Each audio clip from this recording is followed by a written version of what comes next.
Hi, and after yet another long hiatus, welcome to Strategy Stuff.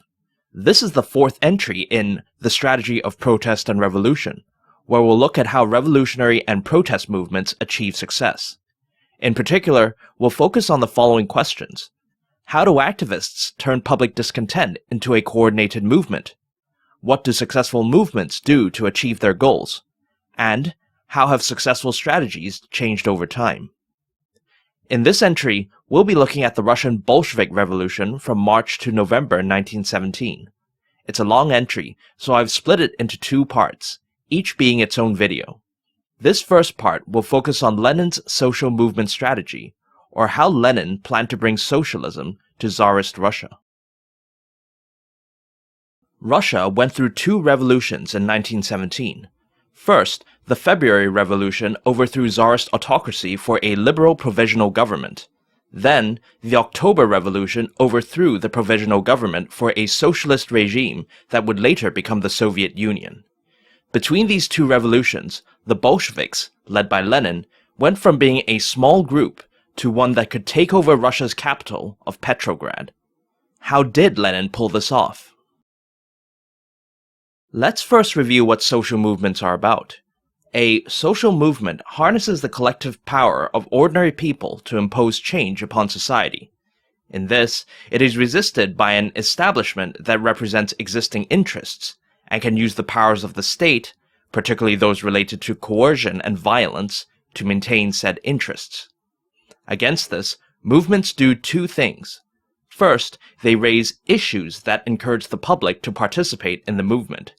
Second, they create organizations that turn this participation into power, physical, political, and more. Power is what a movement uses to achieve change, either by getting the establishment to negotiate or by overpowering it entirely in a revolution. On the surface, Russia in 1917 was fertile ground for a socialist movement based around the interests of the lower classes. Decades of minimal socio-economic reform had created huge resentments amongst the poor. Rural peasants were crushed by unrepayable debt, while urban workers slaved in miserable and humiliating conditions. On top of this, Russia's participation in World War I had ended German imports and disrupted civilian logistics, resulting in soaring inflation, collapsing living conditions, and an explosion in political discontent. Despite this, serious obstacles still stood in the way of socialist success. The first obstacle to socialist success was establishment state power, especially the Russian secret police with its extensive monitoring and infiltration capabilities. The Bolsheviks developed several responses to state suppression, as we'll see later, but this was ultimately not enough, and by 1917, the movement had been neutralized throughout Russia. Still, evading state power was seen mainly as a matter of practical execution, and it therefore took a back seat to the task of formulating an actual movement strategy.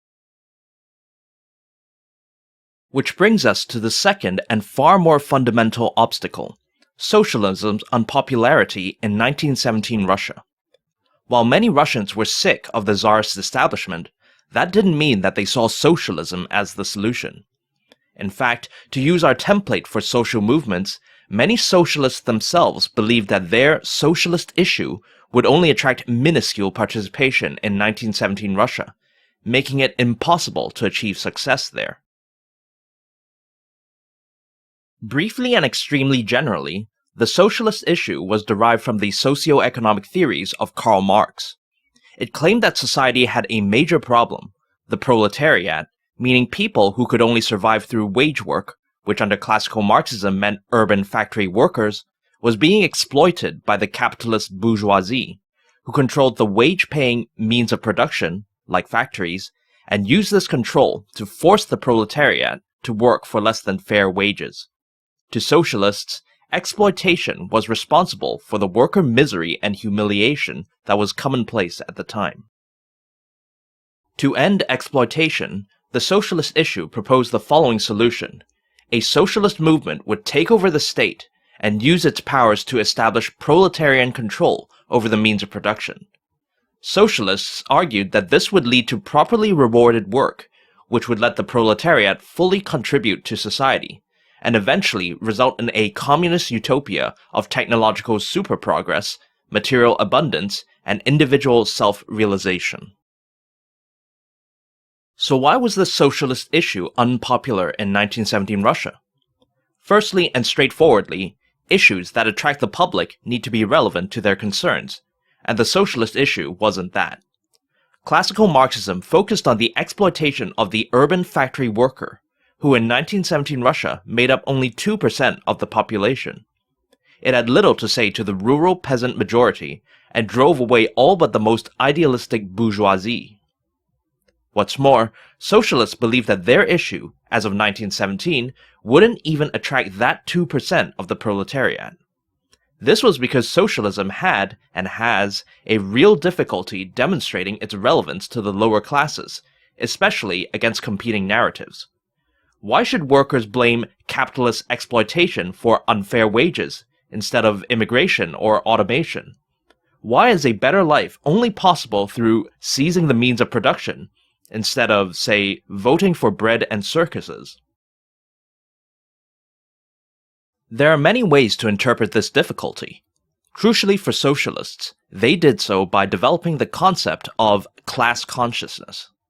The practical effect of this idea is that workers can't immediately embrace socialism, because they start off with low consciousness and therefore have a naive view of capitalism.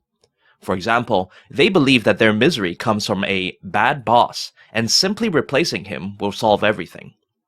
But as workers experience repeated boss changes without improvement, they will start to appreciate that the problem goes beyond any one bad boss, and instead involves a system that keeps putting bad bosses in charge.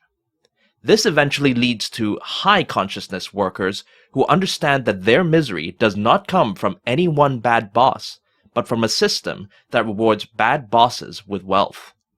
Only now will they find the appeal of the socialist issue and its proposed solution. So to get a large socialist movement, there must first be a high consciousness proletariat. But as seen above, for a proletariat to become high consciousness, it must first be subject to extensive capitalist exploitation. As such, classical Marxism argued that socialist movements would only develop after a certain stage of socio-economic development, namely when society becomes dominated by the capitalist bourgeoisie and its political ideology, liberalism. By 1917, most socialists agreed that developed Europe, especially Germany, was liberal and capitalist enough to have large and viable movements. By contrast, despite rapid industrialization, Russia was seen as non-capitalist and illiberal, so most socialists assumed that its proletariat would be too proportionally small and low consciousness to participate effectively in socialism. This meant that any movement there would be minuscule, and therefore powerless against the Tsarist establishment. Classical Marxism had no answer for this, except to wait for socio-economic development. In this way, the ideology actually has no place for a strategy of protest and revolution. In the words of Engels, revolutions are not made deliberately and arbitrarily, but are the necessary consequence of circumstances. Classical Marxism saw no hope for socialism in 1917 Russia, but of course, that didn't stop activists from trying. Ultimately, they coalesced into three main groups, each proposing a solution that would let a minuscule socialist movement overpower the Tsarist establishment. The first group was the Social Revolutionary Party, or SRs. Recognizing that most of Russia's population were peasants, the SRs proposed to bring them into the movement. As such, they redefined proletariat to include peasants alongside urban factory workers. This went against classical Marxism, partly because many peasants owned a means of production in the form of land, and partly because peasants were seen as stubbornly low consciousness. Even less Marxist was how the SRs sealed this political coalition, by promising to redistribute aristocratic and even state land to the peasants. Nevertheless, peasant support gave the SRs the largest following out of the three, not just in the countryside, but also in industrial cities with large migrant populations. The second group was the Menshevik faction of the Russian Social Democratic Labor Party.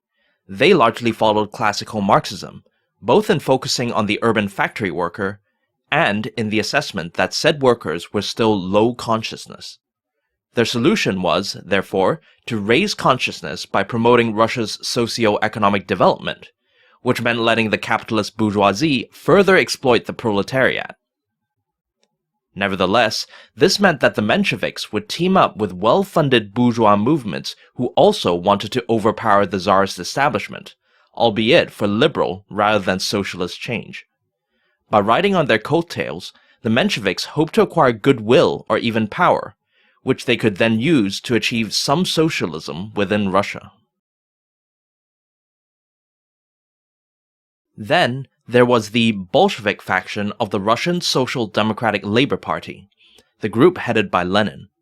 Like the Mensheviks, the Bolsheviks also focused on the urban factory worker and their current low consciousness. But unlike them, and contrary to classical Marxism, the Bolsheviks did not believe that socio-economic development was the only way to raise consciousness. Instead, Lenin argued that, rather than waiting for workers to become disillusioned with capitalism, a movement could artificially and prematurely raise their consciousness. If done right, that meant workers would become high consciousness without first needing liberal regimes or mass industrialization. In other words, a socialist revolution could happen in Tsarist Russia right now. And in choosing this approach, Lenin would revolutionize movement strategy forever. At first glance, the Bolshevik proposal to artificially raise consciousness might seem like just another heretical interpretation of Marx.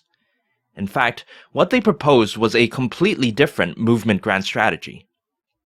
Earlier, we said that movements do two things: raise issues to promote public participation, and create organizations to convert participation into power. From this, we can derive three movement grand strategies: one focused purely on issues, one purely on organization, and one combining the two. For this entry, we'll be focusing on the first and third grand strategies. What the SRs and Mensheviks were doing was the issue-focused grand strategy, known as the spontaneous uprising. In it, a movement finds an issue so appealing to the public that they participate in droves, forming a sheer weight of numbers that overpowers establishment resistance. As the socialist issue was not attractive enough to do this in 1917 Russia, the SRs and Mensheviks had to partner with other movements to achieve the necessary size: the peasants for the SRs, the bourgeoisie for the Mensheviks. Such partnerships inevitably diluted the change that these socialists hoped to bring to society, but they felt they had no other choice. To an ideologue like Lenin, diluting socialism was abhorrent, and so copying the SR or Menshevik partnerships was a non-starter. But that meant that the Bolsheviks needed an alternative pathway towards movement success. After all, the only way a spontaneous uprising can win is through sheer size, because the typical participant will not sacrifice very much for a cause, and therefore will not generate much power. Large numbers can still multiply this into something establishment-threatening, but Lenin was now rejecting this because of ideological purity. So what was his solution? Lenin's solution began with the profound industrial age insight that a movement didn't have to accept everything within its environment as fixed. Like everything in strategy, environmental factors will always limit a movement's potential. For example, the public will only find certain issues relevant, and participants will only generate so much power.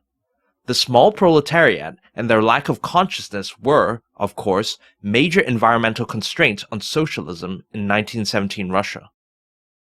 The SR and Menshevik strategies worked within these limits.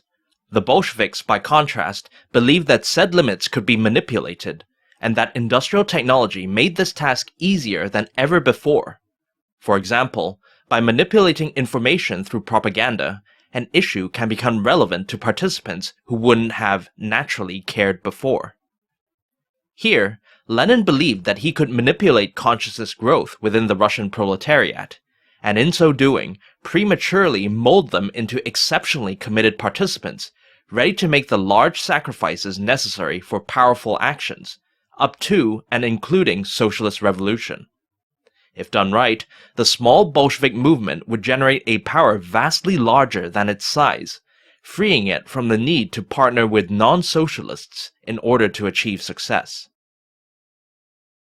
To manipulate effectively, the Bolsheviks would need a level of coordination and effort higher than mere individual initiative, and so Lenin saw the need to organize participants in order to direct their actions. This conscious use of organization to manipulate the environment is a core theme of Lenin's strategy, but at the same time, Lenin still saw limits to its use, if only because organizations cost resources. Lenin wasn't out to manipulate everything, just the consciousness of the proletariat, who were at least considered latent followers of the socialist issue. The Bolsheviks weren't trying to convert non-proletarians, nor were they actively organizing for a rebellion. The point was to raise proletarian consciousness to such an extent that they would see the need for revolution and carry it out themselves. Lenin's combination of organization and issue resulted in a new grand strategy, which this video series has called mass agitation. Under mass agitation, a movement uses organization to boost the power generated from existing participants, sometimes by coordinating or leading action, other times, as the Bolsheviks did here, by increasing their level of commitment. If done right, mass agitations can win without achieving large amounts of support. Not only can this be easier, but perhaps more importantly, it also allows a movement to maintain ideological purity. Next, we turn to how Lenin saw mass agitation working in practice. Under a grand strategy of mass agitation, Lenin theorized that his Bolshevik movement could grow in power by using organized manipulation to artificially raise proletarian consciousness. Now, it was time to apply theory to reality.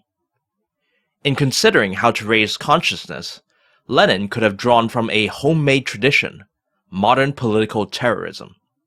In the 1870s, a few Russian proto-socialists saw peasant revolution as the way to achieve utopia, and like their socialist descendants, were frustrated at the peasants' lack of interest.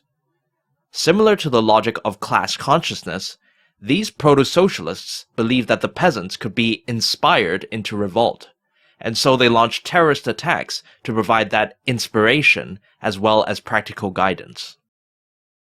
Lenin was not impressed by the results.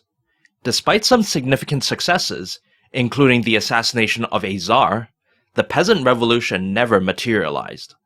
That was enough for many Bolsheviks to doubt the usefulness of terrorism. But even if it had generated consciousness growth, a movement would still have had to conduct a sustained campaign in order to inspire the peasants up to revolution.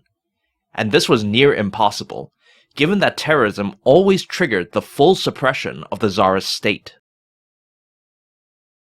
Instead, Lenin opted for a more low-key action that he expected would be less provocative and therefore more sustainable: agitation. In a way, agitation is not very different from that social movement cliché, raising awareness, but with the big caveat that under socialism, aware and conscious workers inevitably revolt against the establishment. Good agitation is largely indistinguishable from good propaganda, public relations, advertising, or anything else in the persuasive arts. Lenin advised activists to focus on kitchen table issues, seize the news cycle, establish emotional connections, and reinforce commitment by giving interested people entry-level tasks.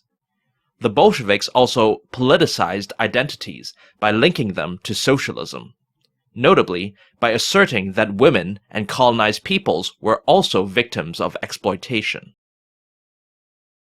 But ultimately, activists had to remember that the goal was not charity, but to get the proletariat to overpower the establishment.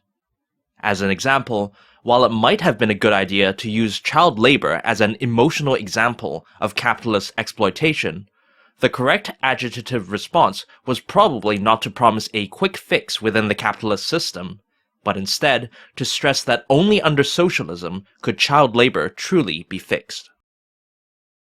Agitation was to be conducted using existing methods, primarily face-to-face conversations and newspapers, several which Lenin founded. Through them, the Bolsheviks hoped to manipulate information in such a way as to awaken the Russian worker to the true nature of capitalist exploitation, thereby creating the high consciousness proletariat required for movement victory. But as mentioned earlier, in order for the Bolsheviks to agitate effectively, they first had to be organized properly, which is what Lenin now focused his attention on.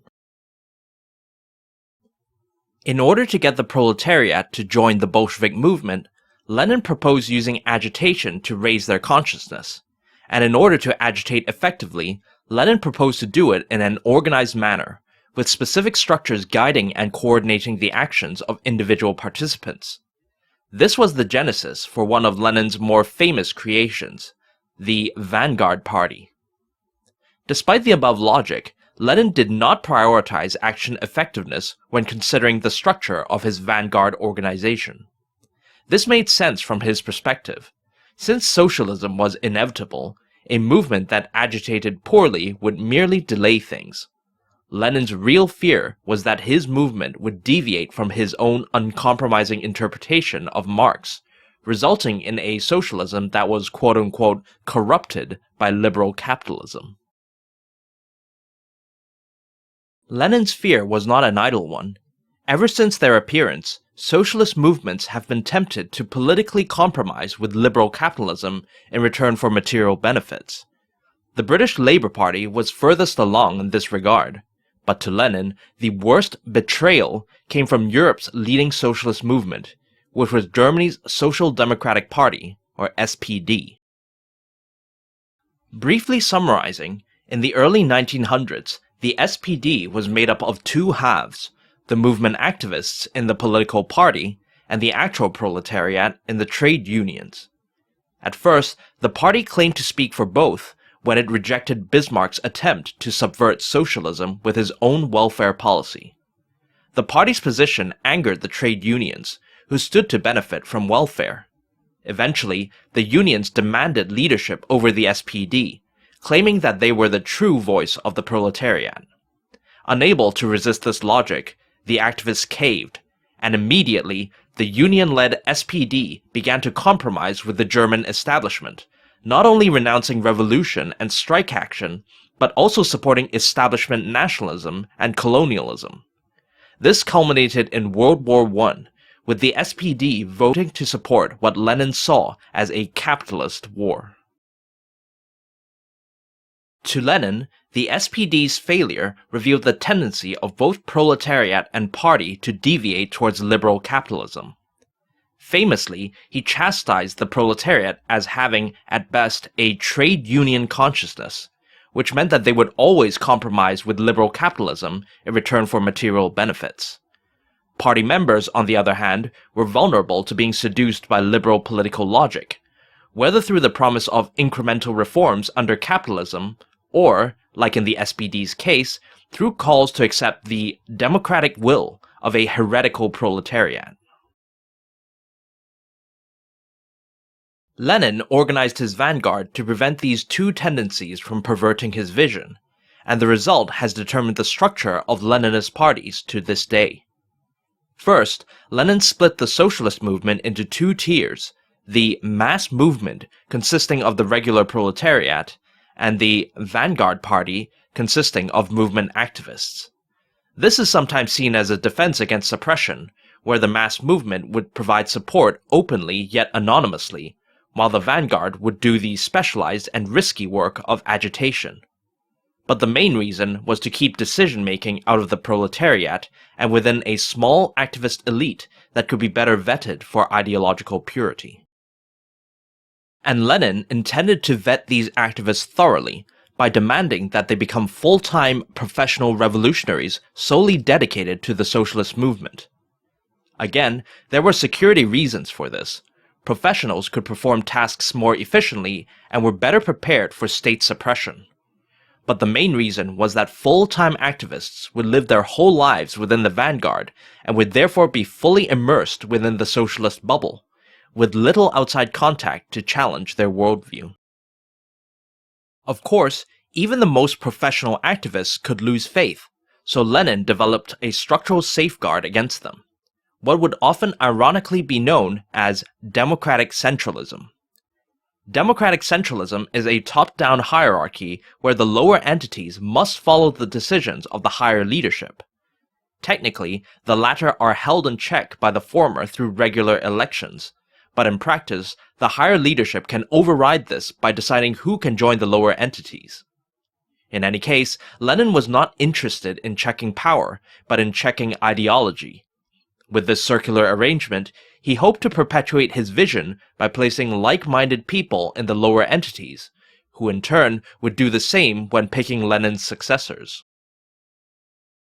Lastly, even before 1917, critics predicted that all these structures would turn Lenin's Vanguard Party into a self-contained nomenklatura class, utterly divorced from the proletariat it claimed to represent. Lenin's answer to this was simple: make the Vanguard the only organization allowed to represent the proletariat. Vanguards must not tolerate any parallel organization, no matter how friendly or aligned. They must either assume firm control over the latter, or, failing that, undermine their credibility or even existence. Lenin's main targets here were the trade unions that had led the SPD astray, but the same logic applied to rival movements, leaders, and in the extreme, most forms of societal organization. So in a sense, this simple answer would serve to justify the entire system of communist totalitarianism. In summary, Lenin didn't organize his vanguard for agitation efficiency, but instead to perpetuate his version of Marxism. His emphasis on ideological vetting and rejecting outside influence inevitably came at some cost to his vanguard's ability to act properly, but its success can be seen in the fact that Marxism-Leninism continues to be a dominant strand within socialism, which is an infamously fractious ideology to this day. The major problem facing Russian socialism in 1917 was its small and uncommitted proletariat, which made it impossible for a socialist movement to overpower the Tsarist establishment by itself. Lenin ramped up the difficulty by ruling out the obvious solution, which was to partner with non-socialists. Instead, he created a vanguard that would use organized action to manipulate the informational environment, which he hoped would agitate the proletariat into revolution. Throughout it all, Lenin's priority remained on keeping ideological purity, even at the cost of action efficiency. This general thinking would serve Lenin and his Bolsheviks well, as they sought power within revolutionary Russia. Despite the topic of this video, one of my intentions in discussing Lenin's strategy is to divorce his logic, and especially his insights on organization, from the ideology of socialism and its subset, communism. It would be wrong to assume that all this can only happen on the left. Certain nativists and Islamists also yearn for a consciousness awakening amongst the masses, while it's been noted that Lenin's vanguard ironically resembles religious and especially Christian organization, unsurprising given the aversion both groups have to ideological heresy. It would also be wrong to assume Lenin's strategic logic became obsolete with the fall of Soviet communism. In fact, they might have become more relevant than ever before. Behind all this talk about agitation, vanguardism, and the like is the fundamental insight that industrial age technology allows humans to manipulate the environment, and each other, with reasonable ease and accuracy. Such technology has only advanced since 1917 and is unlikely to ever be forgotten. In such an environment, the public's ability to do rational cost-benefit analysis will constantly be warped by establishment or third-party manipulation, which means that for social movements, the only pathway to success might be to manipulate back and better. Needless to say, this Orwellian development will have major ramifications for modern politics and even society in general. But as of 1917, all this was a distant dream as far as Lenin was concerned. For all his movement strategy, the fact remained that the Bolshevik movement still hadn't amassed the power needed to overpower the Tsarist state. For now, Lenin could only focus on mundane tasks, such as finding funding for his Vanguard organization, mostly idealistic donations, Stalin's bank robberies, and, rumor has it, German gold. There was nothing else to do but wait and hope for something to happen. Thanks for watching the video, especially after this hiatus, and please give a like and subscribe. If you have any questions, I'll be happy to answer them in the comments section.